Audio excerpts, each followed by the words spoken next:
A big story right now on NDTV. Joe Biden has withdrawn from the US presidential race, a turning point in the race for the White House. He took to social media platform X to say that it's in the best interest of the party that I've decided to stand down. And he's also endorsed Vice President Kamala Harris as the official nominee of the Democrats. And this was, as many would say, a matter of time, because there was mounting pressure from within his party, from top Democrats who called for Joe Biden to withdraw from the US presidential race. This will have wide-ranging ramifications as far as the US presidential race is concerned. So two unprecedented developments as far as the race is concerned. First, of course, the assassination attempt at Donald Trump, and now Joe Biden withdrawing from the US presidential race. There's his tweet. He says, "My fellow Democrats, I've decided not to accept the nomination and to focus all my energies on the remainder of the term as president." He says it was my best decision to appoint Kamala Harris, or choose Kamala Harris as a vice president, and he's in a sense passed on the baton to Kamala Harris to be his successor. My colleague Gauri Dwivedi is now joining us live on the phone line. So Gauri, many would say this was just a matter of time, but this will have wide-ranging implications for the Democrats who in no time will now have to decide who the next official candidate would be. But how do you see this panning out with Joe Biden now backing Kamala Harris as a nominee of the Democrats? Vedant, it's 100 days left for the US elections to now take place. And in the midst of that, there is now growing uncertainty as far as the Democrat camp is concerned. Two important aspects to this. One is that ever since the debate performance, Joe Biden was under tremendous pressure from the Democrat Party itself to withdraw, because they felt there's no way that he could recover from then. Add to it, the assassination attempt on former President Trump just added on to his ratings. And to further than that, apart from the rating gap between the two candidates, was the fact that the funding had suddenly just dried up for the Democrats. All big donors said that they will not back Joe Biden's candidature for the presidential elections, and which is why the Democrat Party really had its back to the wall with no donors coming in. All big donors, in fact 165 big donors, had said that they will not back Joe Biden for the presidential elections, and which is why time was essentially running out for Joe Biden, and he made this announcement that he did. Of course, he's now fully endorsed Kamala Harris for the presidential candidate. Her presidential candidature. Remains to be seen whether the Democrat Party will support her. Joe Biden has endorsed her, but remains to be seen whether the Democrat convention also pushes her name or not. But at this stage, it is looking like it could be Kamala Harris taking on Donald Trump. Remains to be seen what are the odds, but at this stage, we have every reason, as an Indian, of course, given that, she is, of course, a PIO, that we have reason to be happy that this is Kamala Harris who would be, in all probability, taking on Donald Trump in the upcoming US elections in November. Thanks very much for joining us with the latest there. As Gauri is pointing out, a lot of interest around Kamala Harris back home in India as well, given the fact that she's a person of Indian origin. We are also getting a Trump reaction. We'll try and play that for you in just a short while. Vishal Vivek is now joining us. I'm being told that the Trump reaction has now come in. He's taken to his social media platform, Truth Social. He says, "Crooked Joe Biden was not fit to run for president and is certainly not fit to serve, and he never was. He only attained the position of president by lies, fake news, and not having his basement." Well, he says all those around him, including his doctor and the media, knew that he wasn't capable of being president, and he wasn't.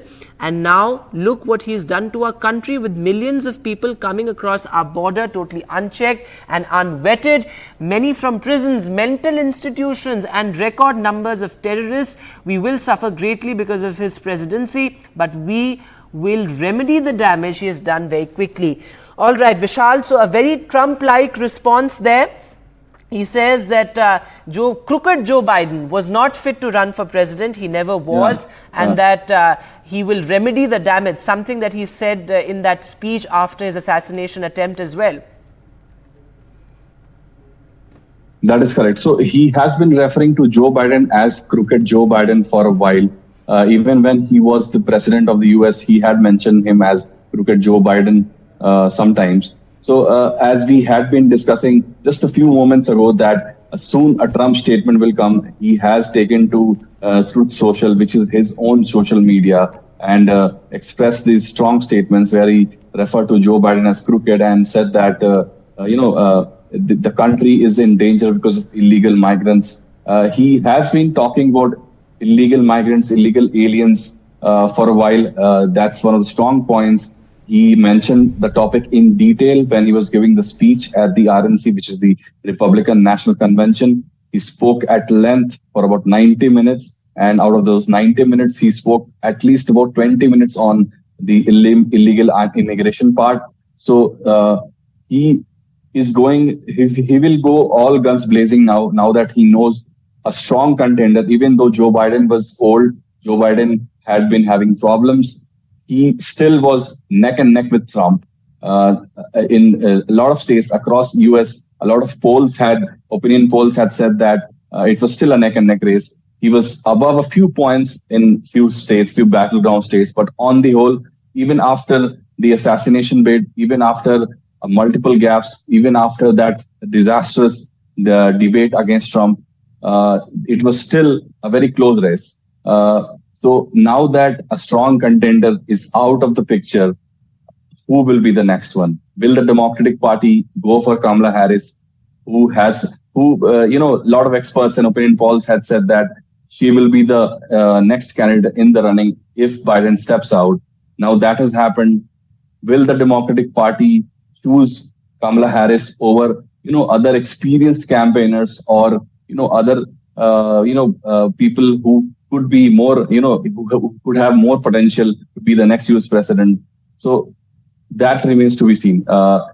It will be interesting as we've been discussing for Indian viewers because Kamala Harris is, of course, of Indian origin.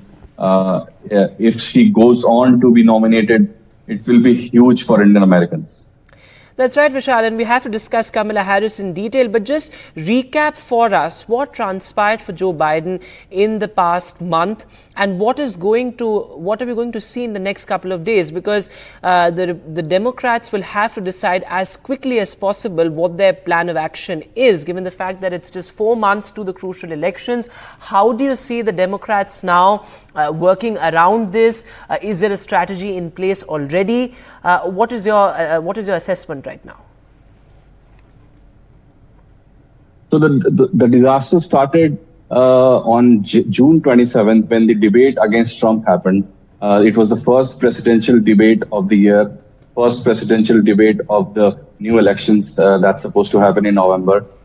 So on June 27th, it was a big disaster for Joe Biden because he had multiple gaffes. He mumbled through his speech, through his counter arguments. He went off track a few times. He was caught mumbling. And soon after that, it was sort of an inflection point. June 27th was an inflection point in Biden's political career in the latest elections, to be precise, because before that, there were calls. There were calls for him to, step aside, but they were not as loud. But soon after June 27th, those calls became really loud. And even from the top echelons of the party, from Nancy Pelosi to now Barack Obama, to Peter Welch, Adam Schiff, and at least 20 other top Democrat leaders, they met Biden privately and otherwise and expressed their concern. Even top fundraiser of the party, who was George Clooney, a top Hollywood actor, even he wrote a long piece for the New York Times in which he said that even though he admires Joe Biden, it's time for him to step aside and hand over the baton to someone who is more eligible, who is younger and who's capable of doing the job. So he faced troubles from within his party. So it was a two-edged sword for him. Even Republicans were attacking him, and from inside the party, he was facing trouble. So this was all about time. All right. And there were reports that he was going to step away this week, and that is exactly what has happened. Vishal, stay on with us. Catherine Gibson is joining us as well. She's a congressional correspondent of Voice of America. Thanks very much, Catherine, for being with us. It's truly a turning point in the US presidential race. Many would say that it was just a matter of time for Biden to pull out of the race. But how do you see the campaign taking shape from now on? Well, Kamala Harris, the vice president, has a great deal of support from Capitol Hill Democrats. Nancy Pelosi and Chuck Schumer have been working quietly behind the scenes, showing their polling data to President Biden and saying, look, our data shows that you just cannot win. You have to step aside for the vice president. So this is the scenario that they were asking for. And now really what the Democratic Party has to do is unite behind Kamala Harris with just a short time left until the election, only about 100 some odd days left until Americans go to the polls. Democrats really need to run a tight, focused ship to make sure she can beat President Trump. Catherine, you're joining us from Washington. What are some of the reactions coming in? We've, of course, seen Trump's reaction there on Truth Social. In a very Trump-like response, he said crooked Joe Biden was never fit to serve as president. But how have some of the Democrats reacted to this? Because while, of course, many of the top Democrats, including former President Barack Obama, joined the chorus in asking Joe Biden to withdraw from the race. But how do you see Democrats reacting to this? Because, as you said, the only solution, the viable solution that they have is to unite behind Kamala Harris, with President Biden himself endorsing her. That's right. And so I've been watching some of the early reaction pouring in here in Washington, D.C. We heard from Senate Majority Leader Chuck Schumer, who praised Joe Biden's decision as patriotic. I'm seeing other House Democrats saying that Joe Biden had a fantastic one-term presidency where he accomplished a great deal for the American people. They are absolutely praising this decision as the right step.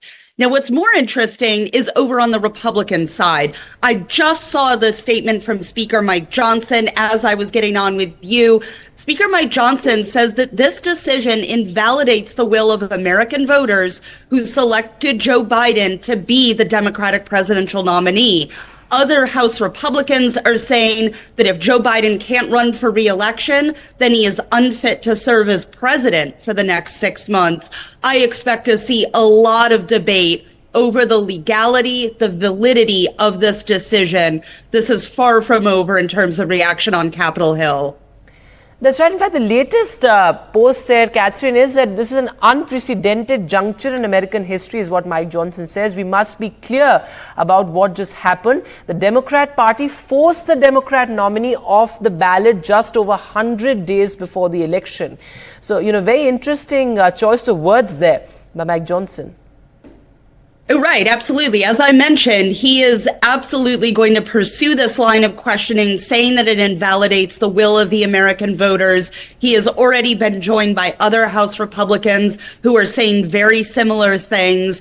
I don't think we're going to hear the end of this. We're going to see election challenges because Republicans are going to argue that this is an invalid decision. But I want to step back and remind viewers that we have not yet held the convention. Joe Biden was not yet officially appointed the nominee of his party. That's right. That is the purpose of a convention. So this was a clear part of the election process where Joe Biden could step away before he'd officially become his party's nominee in mid-August. Catherine, before I let you go, how do you see this, in a sense, strengthening the case for Donald Trump and strengthening the Republican campaign? Because as we've been discussing, the assassination attempt had already sort of given him that sort of media mileage and, of course, a lot of sympathy from across the world and not just in the US. But how do you see this impacting the campaign for the Republicans and indeed for the Democrats as well? Because there was a lot of sort of pressure on him to quit, to withdraw, and many people just thought that Joe Biden is too old to, in a sense, run for office again. But how do you see that, in a sense, strengthening the Republican campaign as well, given the fact that Joe Biden himself was growing increasingly unpopular? Well, I think it's important to remember that Donald Trump wanted to run against Joe Biden because of that age issue. He felt like that was a really strong talking point for his campaign. He wanted to run against Joe Biden. Now the race is completely reset. He is going to be running against a younger woman of color, which gives a very different look for the presidential race. It is no longer two men in their late 70s and 80s. It is now a very different race. All right, Catherine Gibson joining us from Washington there. Thanks very much for being with us. Truly a historic moment there, a turning point in the US presidential race. Saurabh Shukla, editor-in-chief of News Mobile, is also with us, somebody who tracks the politics of the US very, very closely. Saurabh, how do you see this? You know, as we've been discussing with our other colleagues and reporters as well, that if Kamala Harris is indeed chosen as the official candidate of the Democratic Party, then it's going to be a moment in history for Indian Americans. Absolutely. You know, and in fact, let me say that and tell your viewers and remind them, I said it on your show a couple of days back as well, that President Biden is going to withdraw, and he has done that formally today. Because, you know, a lot of people in the Democratic Party felt that's the right decision.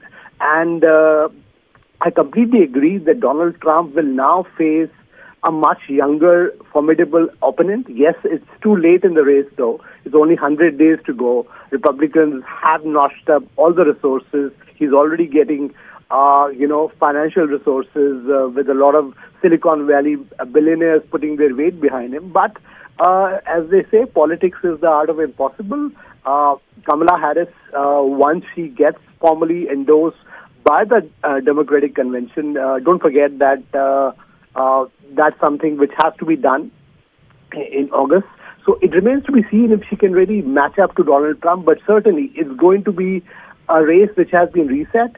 And if she becomes the president, obviously it will be a big boost to you know, Indian Americans here in the U.S. and obviously means a lot because she will become the first woman president for the United States. And a lot of issues like reproductive rights, that is where she will certainly have an edge over Donald Trump and the Republican Party, who's taken a different view on this issue. Absolutely. So all of that will be something to watch out for if Kamala Harris is indeed endorsed as the official candidate of the Democratic Party. But as Saurabh Shukla there said, that the race has indeed been reset. This remains our top focus on NDTV. For now, we'll step into a short break.